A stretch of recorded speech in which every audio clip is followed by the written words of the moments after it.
another weekly Mustang Mashup where we will be covering upcoming games and events. My name is Brooke Scheidler and I'm playing Maisie LaBird in MTC's upcoming musical, Seussical the Musical. And I'm Sofia Chirco and I play Mrs. Mayer, and we're here on the set of Seussical. Before we begin, check out Piper Little's Ask MHS, how do teachers feel about fidget toys?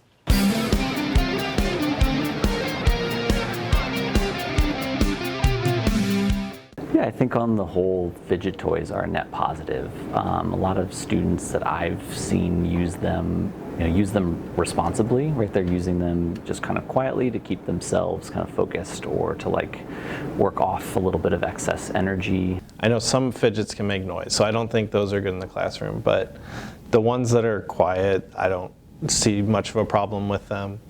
I think they're a net positive. Most kids are sort of immune to them at this point. Like when some other kid, whips one out, they're like, whatevs. I carry two around with me at all the time. Like I have this car that I've had. My wife gave it to me on October 15th of 1998, and I've had it in my pocket ever since. So I'm constantly like doing this or rolling it on the desk. I think they're more of a net negative because the person who needs it, unfortunately, isn't the only person who is using the fidget toy, and it becomes a distraction for many students who don't necessarily need that extra little help with fidgeting.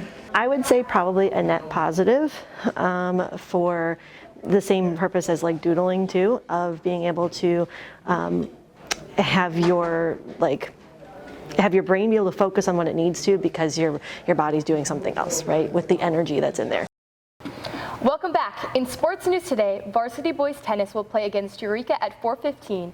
Varsity boys baseball will play against Lindbergh at 5:30, and girls water polo will go against Lindbergh at 4:15.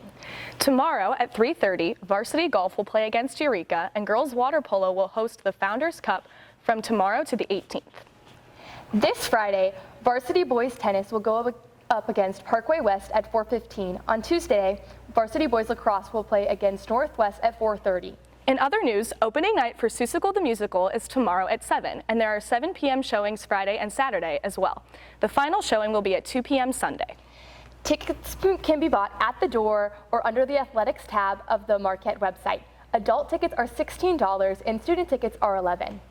For juniors, senior parking spot applications must be submitted by the end of April. And for sophomores, junior spot applications must be submitted by July 17th. Check your emails for more information, and remember, sophomores, parking spots are not guaranteed. The Pop Lit classes are running a book drive. The last day of donations are accepted is May 2nd. All books will be donated to local assisted living facilities. All kinds of books are welcome, but gently used nature, travel, light fiction, or puzzle books are preferred. Books can be dropped off in front of the library. Juniors and seniors, prom is only a week and a half away on the 25th. The year's prom theme is Sky Full of Lanterns and will be held at the Hilton Frontenac from 6:30 to 9:30 p.m.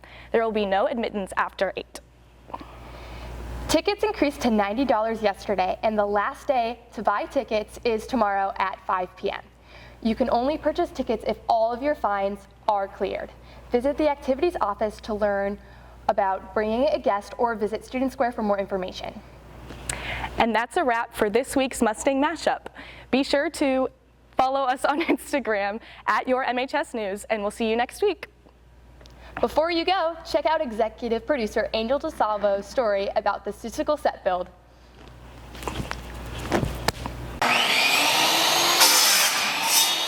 Welcome to Seussical.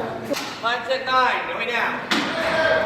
Today we're continuing with this huge set. We worked on building the swing for one of the scenes. It's actually going to be flown in from the fly system, which is really cool. It's just very fun.